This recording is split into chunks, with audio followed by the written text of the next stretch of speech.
오늘 말씀을 바탕으로 요셉의 인생 섭리 그런 제목으로 함께 말씀을 나누겠습니다. 요셉의 오랜 이야기에 대해서 우리가 거두절미하고 요셉이 애굽의 총리가 되고 난 다음에 어떻게 형제들과 만나게 되는지 그 이야기를 좀 주목해 보려고 합니다. 이 이야기는 창세기 42장에서부터 쭉 엮어져 가는 이야기입니다. 그래서 창세기 42장에서 44장의 내용에서는 뜻밖의 이 요셉은 그의 형제들을 만나게 된 겁니다. 요셉은 딱 보고 알아차렸어요. 하지만 그 형제들은 설마 요셉이 그럴 리가 없을 것이다 이런 생각을 해서 그 총리로 그들 앞에 서 있는 요셉을 알아차리지 못하게 됩니다. 그래서 요셉이 자기 자신을 알리기 전까지 이 형제들은 전혀 그 요셉이라고 하는 존재를 생각하지 못하게 돼요. 그래서 이 요셉이 자신의 정체를 알리게 되는 그 과정, 이것이 42장부터 44장까지 쭉 소개가 됩니다. 이 형제들이 요셉을 만나게 되는 배경은 흉년이 든 겁니다. 흉년이 들면서 가나안 땅에서 그 양식을 얻을 길이 없게 됩니다. 그런데 때마침 애굽에서는 그 식량이 있다고 하는 소식이 전해지면서 야곱이 그의 아들들을 보내서 너희가 가서 먹을 양식을 사오라 하는 아버지의 명령을 받아서 그들이 애굽 땅으로 오게 됩니다. 그래서 자식들이 이 베냐민이라고 하는 막내 아들이라 말하셨죠. 그 아들을 빼고는 다 요셉이 아들들을 보내요. 왜 많이 보낼까요? 많이 사오라는 겁니다. 그래서 그 사올 수 있는 돈을 그들에게 지어주면서 가서 양식을 사오라고 한 겁니다. 그래서 이 야곱의 명령을 받았던 그의 아들들이 이제 애굽을 찾아가게 돼서 총리 앞에 서게 됩니다. 그러면서 첫 번째 만남이 이루어지는데 아까 말씀드렸듯이 요셉은 딱 보고 알아차리지만 그 10명의 형제들은 전혀 요셉인 줄 생각하지 못하고 있는 상황이 됩니다. 요셉이 여러 가지 시험들을 하게 돼요. 그 시험의 내용이 어떤 내용이냐 우리가 한번 더듬어 보죠. 처음에 이 총리였던 요셉이 이 형제들에게 한 말이 뭐냐면 당신들은 정탐꾼들로 온 것이다. 스파이로 이 땅에 온 것이다. 라고 말합니다. 우린 결코 그렇지 않다라고 하는 말을 하지만 이 총리 요셉이 그렇게 그들을 몰아붙이게 돼요. 그러면서 어떻게 하냐면 그들에게 먹을 양식을 팔아주면서도 물론 돈을 또 다시 돌려보내게 되죠. 그래서 정탐꾼을 몰고 너희가 정탐꾼이 아니라고 하는 사실을 증명해봐라. 이렇게 욕을 하면서 시몬이라고 하는 사람을 볼모로 잡습니다. 볼모로 잡고 또 너희가 그 말이 사실인 줄 증명하기 위해서 너의 마지막 가장 막내 아우를 데리고 오라고 말합니다. 그러면서 이 10명의 형제들이 이제 양식을 사서 가나안 땅으로 돌아가게 돼요. 그러면서 그때 있었던 모든 이야기의 전말을 야곱에게 알립니다. 야곱이 이 말을 듣고 대단히 괴로워하게 됩니다. 그러면서 처음에는 이 요셉이 요구한 대로 들어주려고 하지 않아요. 그런데 먹는 양식들이 계속 떨어지게 되면서 그들이 먹을 양식을 구할 길이 없게 되니까 이 야곱의 아들 중에 유다가 내가 분명히 이 문제를 가지고 책임을 질 테니까 막내 동생을 같이 보내달라라고 요구를 합니다. 처음에는 거절하지만 도무지 거절할 수 있는 상황이 안 되니까 나중에 야곱이 결단을 합니다. 그래 죽으면 죽는 거지. 그러면서 이제 베냐민을 함께 보내게 돼요. 그래서 10명이죠. 그죠? 10명의 아들들이 다시 돌아간 겁니다. 외국으로 찾아가요. 그래서 이 바로 앞에, 바로 다시 총리 앞에 다시 서게 됩니다. 이제 두 번째 만남이 이루어지게 되는 것이에요. 그때 때마침 이 요셉은 만찬을 준비시킵니다. 그래서 만찬을 하게 돼요. 두려움 가운데 있었던 이 형제들이 도대체 이게 무슨 일인가 아마 의아해했지만 만찬을 베푸는 자리에 함께 하면서 좀 특이한 점들도 발견하죠. 요셉이 그 자리를 앉히는 걸 쭉 보니까 나이에 따라서 다 형제들을 쭉 앉혀요. 앉히고 나중에 늦게 온 이 베냐민에게는 예물을 주는데 5배나 더 많은 예물을 이 요셉이 안겨다 줍니다. 이게 도대체 무슨 영문인가 의아해한 겁니다. 그리고 나서 이제 이들이 또 그 양식을 사가지고 돌아가는데 이 요셉이 또 하나 꾀를 부려요. 그 꾀가 뭐냐면 자기가 귀하게 여기는 은잔을 넣게 한 겁니다. 청지기에 시켜서 그 은잔을 넣게 해요.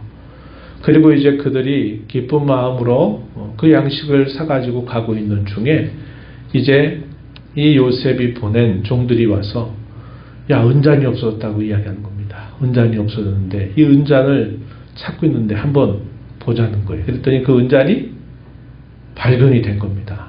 발견이 되니까 큰일 났다. 이제들 생각한 거죠.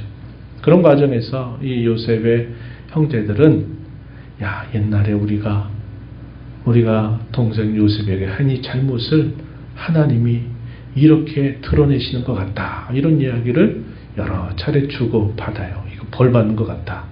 이런 이야기를 한 겁니다. 그래서 이 은잔이 발견됐기 때문에 다시 그들이 이 총리 요셉에게로 다시 또 소환이 됐어요. 그 총리 앞에 다시 그들이 가게 된 겁니다. 그때 이 유다가 나서가지고 제발 나를 여기로 잡아두고 이 아들들 다른 동생들은 꼭 가게 해야 됩니다. 특히 베냐민을 가게 해야 됩니다. 라고 이야기하면서 그가 아버지 앞에 맹세했던 그 모든 일들을 소상하게 이 총리에게 말을 하게 돼요.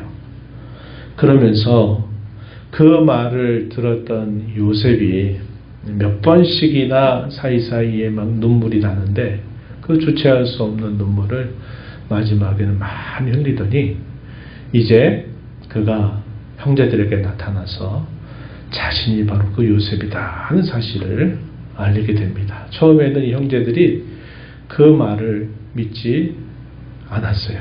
그게 도대체 무슨 일인가 했을 겁니다. 근데 요셉이 자신이 바로 동생 요셉이다 하는 사실을 알리게 되면서 처음에는 믿지 않지만 나중에는 결국은 이제 그것을 받아들이게 되는 거죠. 그러나 이 형제들의 마음 한켠에는 자신들이 과거에 그 요셉에게 했던 그 잘못이 계속 그들 마음에 있었기 때문에 야, 우리가 이러다가 어떻게 되는 거 아니냐, 우리를 이렇게 가만둘까, 이런 불안한 마음들이 계속 있었던 상황이었습니다. 바로 그런 과정에서 이제 45장의 이야기가 쭉 이제 펼쳐지면서 이 요셉과 그 형제들 간의 감격적인 혹은 극적인 그런 화해가 이루어지게 되는 내용들이 소개되고 있다 하는 겁니다. 먼저 이 요셉이 한 일이 뭐냐면 자신의 정체를 밝히고 나서 이 요셉이 한 말은 두려워하는 그 형제들을 안심시키는 일이었습니다. 그래서 그가 한 말, 우리가 읽은 본문 5절에 보면은 뭐라고 표현했느냐. 5절에 보면 두려워하지 말라고 그들을 안돈시키는 말을 하게 됩니다. 근심하지 마소서, 한탄하지 마소서. 먼저 두려워하는 그 형제들의 마음을 안돈시켜요. 그리고 나서 이 요셉이 계속 하는 말이 뭐냐면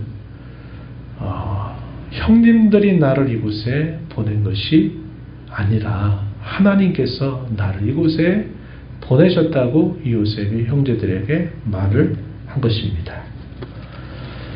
한번 내용을 한번 살펴보시죠. 5절 이어지는 말씀에 보면은 하나님이 생명을 보내시려고 나를 당신들보다 먼저 보내셨나이다. 이렇게 말했습니다. 7절 가서 보면 하나님이 큰 구원으로 당신들의 생명을 보존하고 당신들의 후손을 세상에 두시려고 나를 당신들보다 먼저 보내셨습니다. 이렇게 말해요. 자기를 이곳에 보낸 것이 당신들, 형님들이 아니라 하나님께서 나를 이곳에 보내셨다. 이렇게 말을 하는 겁니다. 요셉이 이렇게 말을 하게 된 그 내용이 오늘 우리가 주목하고자 하는 그 내용이에요. 자기가 17살 나이에 형제들의 미움을 받아가지고 죽을 뻔한 위기를 가까스로 넘어서지만 미디안 상인들에 의해서 팔려가지고 그가 애굽으로 가게 됩니다. 그 어린 나이에 부모에게 한번 인사조차 하지 못한 채 그는 애굽의 종으로 팔려가게 됐고 거기에서 보디발이라고 하는 그 장군의 집에서 그가 오랜 세월을 지내다가 또 그곳에서 그 보디발의 아내의 은밀한 유혹들을 뿌리친 것 때문에 그가 결국 모함을 사가지고 정치범들이 갇혀있는 그 수감 생활을 그가 하게 되기까지 한 겁니다. 그런 과정에서 그가 또 꿈을 해석하는 특별한 능력을 받아서 당시에 떡 맡은 관원장, 술 맡은 관원장의 미래를 하나님이 주신 지혜를 따라서 그것을 이야기함으로써 그 일들이 실제로 그대로 일어나게 된 겁니다. 거기까지가 요셉의 생애는 그야말로 가장 힘겨운 그 순환의 시간들을 보냈고 가장 바닥까지 내려갔던 그런 인생이 펼쳐졌던 겁니다. 그런데 어느 날 갑자기 바로의 꿈을 해석할 만한 사람이 없게 됐을 때 관원장 중에 한 사람이 그가 말해줬던 자기의 꿨던 꿈을 풀어줬던 대로 된 것을 보면서 그 감옥에 있었던 한 소년을 다시 떠올리게 된 겁니다. 그가 바로 요셉이죠. 그래서 그 요셉이 바로의 꿈을 해석하면서 그가 갑작스럽게 그가 애굽의 총리로 세워지는 그런 이야기죠. 요셉은 자신의 삶 속에 계속 진행되는 도무지 예측할 수 없는 그 고난의 긴 세월들을 보내면서 이걸 어떻게 해야 되느냐 그가 답을 찾을 수 없는 인생을 살았습니다. 그럼에도 불구하고 그는 언제나 하나님과 함께하는 삶을 살기를 그는 다짐했다 하는 것이죠. 그래서 그의 삶 속에 펼쳐졌던 많은 이야기들을 그가 어느 순간부터 이것이 형님들이 나에게 이렇게 해서 내가 복수하겠다 하는 이런 생각을 더 이상 갖지 않게 하고 그것이 바로 하나님께서 형님들을 통해서 나에게 이러한 일들을 예비하게 하시려고 하신 것이로구나 이렇게 그가 고백을 하게 된 겁니다. 자기 인생에 대한 새로운 해석을 그가 하게 된 거예요. 바로 그러한 자기 인생에 대한 하나님의 섭리를 그가 깨달았던 것을 그의 형제들에게 이것을 그대로 말하고 있는 내용이 우리가 읽은 5절 하반절부터 쭉 8절 그리고 그 이하에 주어지는 말씀을 형님들에게 전하면서 절대로 두려워하거나 근심하거나 한탄할 필요가 없습니다. 하나님이 나를 여기에 보내신 것입니다. 이렇게 말을 하겠다 한 겁니다. 큰 구원을 위하여 하나님이 나를 먼저 이곳에 보내셨다. 이야기를 함으로써 그 형제들의 모든 잘못을 다 용서하고 또 화해를 이루어가는 아름다운 그 이야기가 이제 본문 속에서 우리가 확인하게 되는 부분이죠. 이 요셉의 생애에 대해서는 우리가 많이 들어본 이야기고 잘 압니다. 근데 이제 중요하게 우리가 관심을 갖고자 하는 부분은 자신이 여태까지 살아왔던 삶을 특별한 어떤 계기가 주어지기 전까지 요셉은 어떻게 생각했느냐. 왜 내 삶은 왜 이렇게 계속 꼬이고 해서 이렇게 되어야 될까? 이게 도대체 무슨 뜻일까?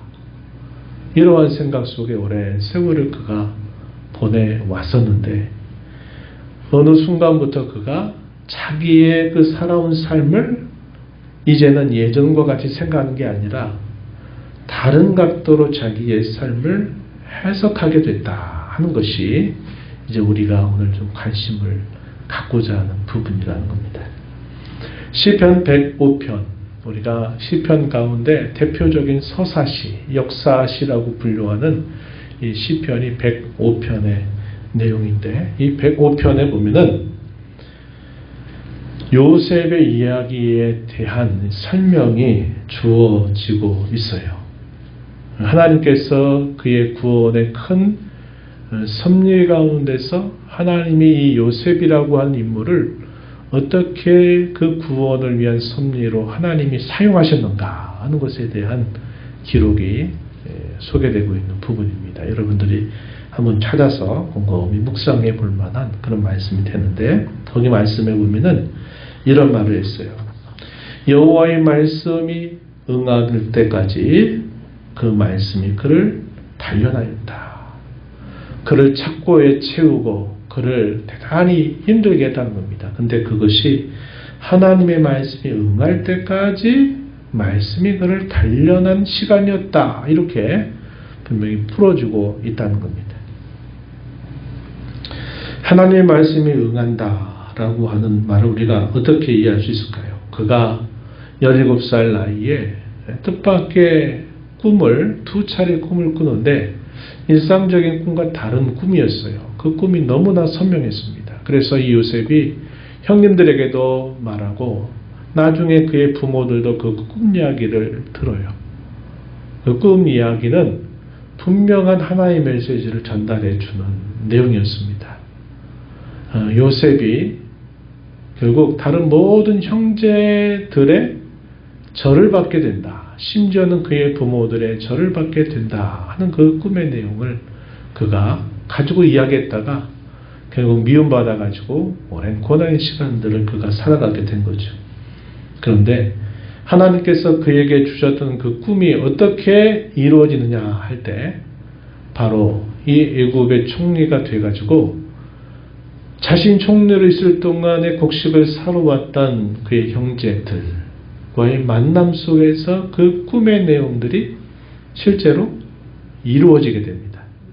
그래서 이 시편 여기에 소개될 말씀에 보면 하나님께서 하셨던 그 말씀이 응할 때까지 그를 계속적으로 연단했다 혹은 단련했다 이렇게 표현을 하고 있는 겁니다. 요셉은 과연 언제 하나님이 나를 오늘 말씀처럼 형님들이 보낸 게 아니라 하나님이 나를 이곳에 보내셨습니다 라고 말할 수 있는 깨달음이 있었을까? 우리 이제 그걸 한번 이제 생각해 봤을 때 어느 시점이다 라고 말하기는 어렵지만 그가 가장 좋지 않은 그 정치 수용소에서 보내고 난 다음에 갑자기 바로의 꿈을 해석하라고 하는 그 명령을 받아서 바로 앞에 서게 되면서 하나님이 자신에게 그 꿈에 대해서 설명했던 내용들을 바로에게 거침없이 그 이야기를 합니다. 7년 동안의 큰 풍년이 있게 될 겁니다. 그러나 그 이후에 연이어서 7년 동안의 풍년을 잊어버리게 할 만큼의 극심한 흉년이 닥치게 될 것을 보여주는 꿈입니다. 바로께서 이 일들을 반드시 기억하고 곡식들을 잘 저장해서 이 흉년을 대비하셔야만 됩니다.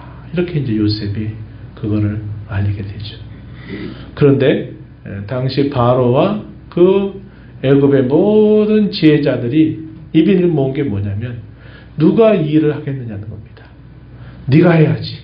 이걸 누가 할 수 있겠냐는 거예요.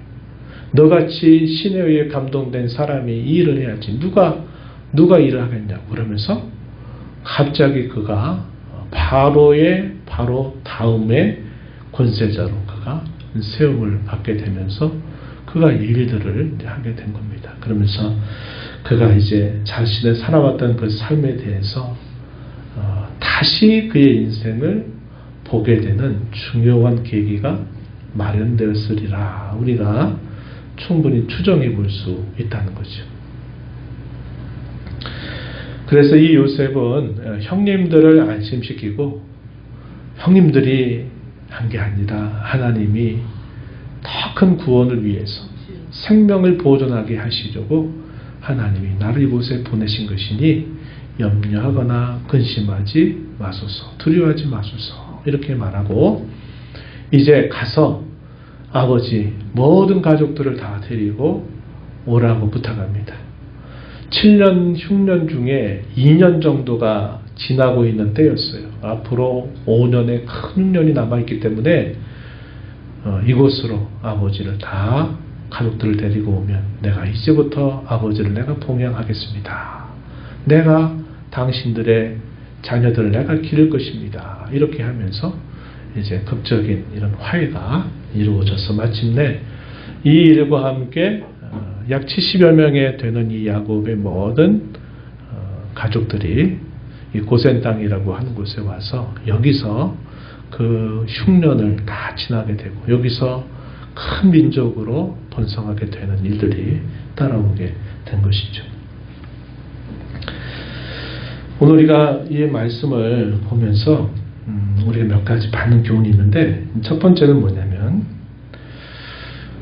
우리의 살아온 삶에 대하여 하나님의 섭리, 내 인생을 향한 하나님의 섭리를 깨닫는 것은 정말 중요한 일이다 하는 겁니다. 여러분들도 제가 꼭 권면드리고 싶은 내용이 이겁니다. 여러분이 지금까지 살아온 삶, 고난도 있었겠고 역경도 있었겠고 많은 일과 사건들이 여러분의 삶에 있었을 것인데 여러분들의 살아온 삶을 세상 사람들이 생각하는 그 관점 말고 하나님이 나를 어떻게 여기까지 나를 인도해 오셨을까를 여러분들이 꼭 다시 해석해 보라는 겁니다. 이게 정말 중요해요. 우리 성도들의 어떤 그 신앙과 삶을 이해하는 데 있어서 이게 정말 중요합니다. 우리가 사람을 이해할 때 그 사람이 어떤 기질을 가지고 있으며 취미가 무엇이며 또 학업을 어느 정도 공부했으며 또 어떤 일이 있었으며 우리가 이런 정도로 해도 사람에 대한 어떤 외적인 면들을 이해하는 데는 큰 도움이 되겠지만 그러나 우리 성도들의 삶에 대한 진정한 이해와 깊이를 더하기 위해서는 반드시 이런 작업이 있어야 된다는 거예요. 자기의 살아왔던 삶을 향한 내 인생에 대한 하나님의 섭리가 무엇이었을까를 여러분들이 꼭 다시 해석해 보는 일을 하셔야 된다는 겁니다. 그래서 여러분들이 그러한 여러분의 인생에 대한 그 하나님의 섭리를 잘 정리해서 그런 것들을 여러분들이 서로 공유할 수 있다면 진정한 마음에서의 교통을 우리가 할 수 있어요. 거기에는 우리의 실패도 있고 좌절도 있고 우리의 범죄도 있고 아픔도 있고 모든 것들이 다 있지만 그러나 그 모든 것들을 요셉이 자기의 살아왔던 그 삶의 모든 흔적들을 하나님이 자신의 인생에 대한 섭리가 이러했구나 하는 것을 깨닫고서 그것을 형제들에게 말함으로써 어떻게 보면 복수죠. 복수. 당연하게 정의를 행한다 그럴 때 그 형제들은 벌을 받아 마땅한 일을 했습니다. 그러나 그러한 것들도 요셉은 뛰어넘게 돼요. 뛰어넘습니다. 형제들이 자신들에게 잘못한 것에 대한 단단한 그런 상응한 어떤 벌이 있어야 된다는 것이 마땅한 일임에도 불구하고 그것조차를 뛰어넘어서 그 형제들이 잘못했다고 말하지 않아도 그 형제들의 잘못마저도 다 그것을 초월할 수 있는 그의 심령으로 준비가 된다는 거죠. 그걸 요셉이 보여주고 있다고 하는 겁니다. 그래서 얼마나 많이 배웠고 뭐 얼마나 가지고 있고 또 무슨 일을 겪었고 그런 외적인 것들 말고 우리 성도들은 내가 살아온 삶에 대한 내 인생을 향한 하나님의 섭리를 잘 정리해서 그것을 공유할 수 있다면 성도들의 그 교제의 깊이가 대단히 깊어진다 하는 겁니다. 여러분들이 한번 그렇게 한번 다시 여러분들의 삶을 이 섭리의 관점에서 여러분의 삶을 다시 재해석을 해보시라. 그래서 나는 이러이러한 사람이다. 나는 이러이러한 부족함과 허물이 있고 이러이러한 삶을 살아왔지만 나는 하나님이 이렇게 해서 나를 여기까지 빚어주셨다. 나를 이렇게 인도해 주셨다 하는 것을 여러분들이 꼭 여러분의 그 마음속에 이런 고백을 늘 안고 살아가게 되기를 꼭 권면을 드리고 싶고요. 두 번째는 우리 인생에 대한 섭리를 깨닫지 못할 때가 있어요. 되게 우리가 깨닫는 것은 그 일이 지나고 나서 되게 어느 정도 깨달아요. 그 일이 진행되고 있는 동안에는 아직 무엇인가 결정된 것이 없고 확정된 것이 없기 때문에 뭐라고 정확하게 말하기가 어렵다는 거죠. 그래서 우리가 어떤 일들이 지나기 전에는 어떠한 것에 대해서도 우리가 단정하거나 확정적으로 말할 수는 없는 겁니다. 그럴 때 우리는 어떤 태도를 가지면 좋을까? 그때는 우리가 꼭 가져야 될 것이 있는데 뭐냐면 그것은 절대신앙이라는 겁니다. 절대신앙. 어떤 절대신앙이냐? 우리 하나님이 창조하신 분으로 우리 하나님이 구원하신 분으로서의 나의 주인이시다 하는 이 절대적인 신앙 고백, 우리가 이것을 가지고 있어야 한다는 겁니다. 또 하나님은 우리의 삶을 이끌어 가시는 분이다 에 대한 절대적인 이 신앙을 우리가 가지고 살자는 거예요. 요셉도 자기의 삶이 뭔가 선명하게 드러나기 전까지는 자기의 삶이 어떻게 될지는 도무지 예측할 수 없는 삶을 살았을 겁니다. 자기는 나름대로 해보려고 하는데 왜 더 아래로 내려가야만 되는지. 보디발 아내의 그 유혹을 뿌리친 것은 하나님 앞에 너무나 잘한 일이죠. 그런데 그 일 때문에 도리어 모함을 사가지고 일반 감옥이 아니라 정치적인 범죄를 범한 그러한 더 그 죄가 더 큰 사람들이 머무는 그 감옥에 그가 수용이 돼 버리고 말아요. 그 삶에 대해서는 뭐라고 말할 수가 없는 거예요. 나는 하나님을 섬기고 하나님이 계심을 알고 정직하고 진실하게 하려고 하는데 왜 내 인생은 또 바닥을 치듯이 또 내려가면 되는지 도무지 어떤 설명할 길이 없는 거예요. 그러나 그가 가지고 있는 그 평상시의 그 확신이 뭐예요? 하나님이 나와 함께 하신다는 것입니다. 그래서 요셉이 그렇게 고난과 곤란을 당하고 있는 중에도 성경은 뭐라고 표현하냐면 하나님이 범사에 그와 함께해서 형통하게 하셨다. 이 표현을 창세기가 의도적으로 표현하고 있다는 겁니다.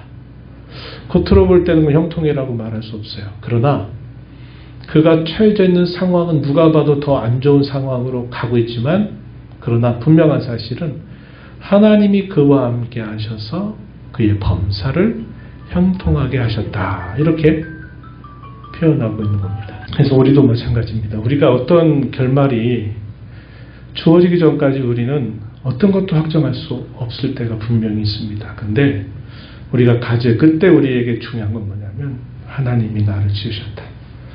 하나님이 나를 구원하셨다. 하나님이 내 인생을 이끌어 가신다. 이것은 절대적이다. 나는 여기에는 결코 흔들리지 않는다. 이러한 우리가 확신을 가지고 살아야 된다는 겁니다. 그리고 이제 어떤 경우냐면 지나서 어떤 결말이 드러났을 때 그래서 하나님이 이렇게 하시려고 나를 이렇게 하나님이 해 주셨구나 하는 것을 우리가 어렴풋하게 그러나 분명하게 깨닫게 될 때 우리는 어떻게 되느냐. 하나님의 그 은혜에 대한 감사와 찬양을 잊지 말아야 될 것이고 또 하나는 하나님께서 그 섭리를 통해서 내게 기대하시는 바에 대하여 지속적으로 순종으로 응답하는 삶을 우리가 사는 일에 힘을 기울여야 된다는 겁니다. 이것이 우리가 생각해야 될 두 가지 면이 된다 하는 거예요.